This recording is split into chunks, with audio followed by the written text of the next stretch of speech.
Good afternoon. BSc part second. आज आपको प्रावस्था नियम में लास्ट बता रहे हैं सर्वागसम गलनांक रखने वाले यौगिक और असर्वागसम गलनांक रखने वाले यौगिकों का विवरण। ऐसे ठोस विलयन जो आपस में मिलकर एक यौगिक बनाते हैं जो दो प्रकार के होते हैं। कई ऐसे तंत्र हैं जिसमें धातुएं, कार्बनिक यौगिक तथा अकार्बनिक लवण जल में घोलने पर रासायनिक संयोग करके एक नया स्थायी यौगिक बनाते हैं। यह तंत्र दो प्रकार के होते हैं। पहला कहलाता है सर्वागसम गलनांक रखने वाले यौगिक, दूसरा असर्वागसम गलनांक रखने वाले यौगिक। पहला उदाहरण है सर्वागसम गलनांक रखने वाले यौगिकों का बनना।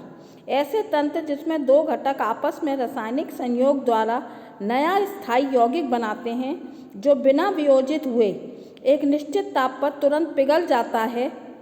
यह पिघलना सर्वागसम कहलाता है। इस स्थिति में ठोस प्रावस्था तथा द्रव प्रावस्था दोनों में यौगिक का संगठन समान होता है।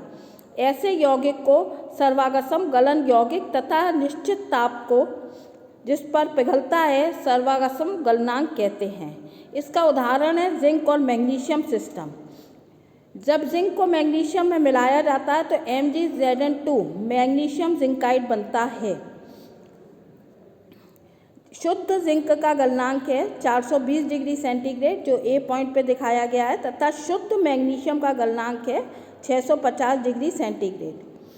जब और जो इनका स्थायी यौगिक बनता है वो MgZn2 है जिसका गलनांक 590 डिग्री सेंटीग्रेड है। ये चित्र आपके लिए बना हुआ है। इसमें ए पॉइंट पर जिंक है, जिंक में 100% जिंक है। इसमें जब हम थोड़ा थोड़ा करके मैग्नीशियम मिलाते हैं तो ये वक्र ए से सी के पॉइंट पर आता है और सी पे जिंक और मैग्नीशियम जिंकाइड बनने के बाद ये नीचे ठोस के रूप में अलग हो जाते हैं, ऊपर इनकी द्रवित अवस्था होती है। इसी प्रकार ये दूसरी साइड में दिखाया है बी पॉइंट जो कि 650 डिग्री सेंटीग्रेड है जो मैग्नीशियम का गलनांक है। इसमें यदि हम थोड़ा थोड़ा जिंक मिलाना शुरू करते हैं तो ये वक्र भी ई के सहारे आता है और ई पॉइंट पे आने के बाद मैग्नीशियम से ये जिंक से तृप्त हो जाता है, मैग्नीशियम जिंकाइड बन जाता है और एक्स्ट्रा मैग्नीशियम और ये नीचे ठोस रूप में परिवर्तित हो जाते हैं। दूसरी कैटेगरी है इसमें असर्वागसम गलनांक रखने वाले यौगिकों का बनना। ऐसे तंत्र जिसमें दो घटक मिलकर एक यौगिक तो बनाते हैं परंतु गर्म करने पर सर्वागसम के बजाय वह विघटित होकर एक ठोस प्रावस्था व द्रव बनाते हैं। द्रव प्रावस्था का संगठन ठोस प्रावस्था के संगठन से भिन्न होता है। इसे असर्वागसम गलनांक रखते हैं। पदार्थ के विघटन को संक्रमण अभिक्रिया या परिकांत्रिक अभिक्रिया पेरिटैक्टिक रिएक्शन कहते हैं। इसका उदाहरण है NaCl और वाटर।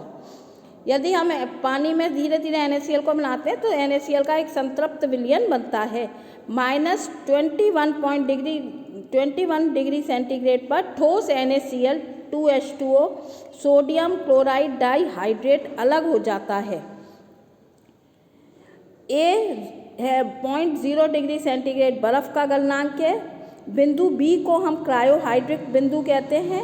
इस पर तीन प्रावस्थाएं ठोस NaCl 2H2O बर्फ़ तथा विलयन साम्यावस्था में रहते हैं। अतः प्रावस्था की संख्या 3 है और कंपोनेंट 1 है तो F का मान 0 होता है। बिंदु बी अचर तंत्र को प्रदर्शित करता है।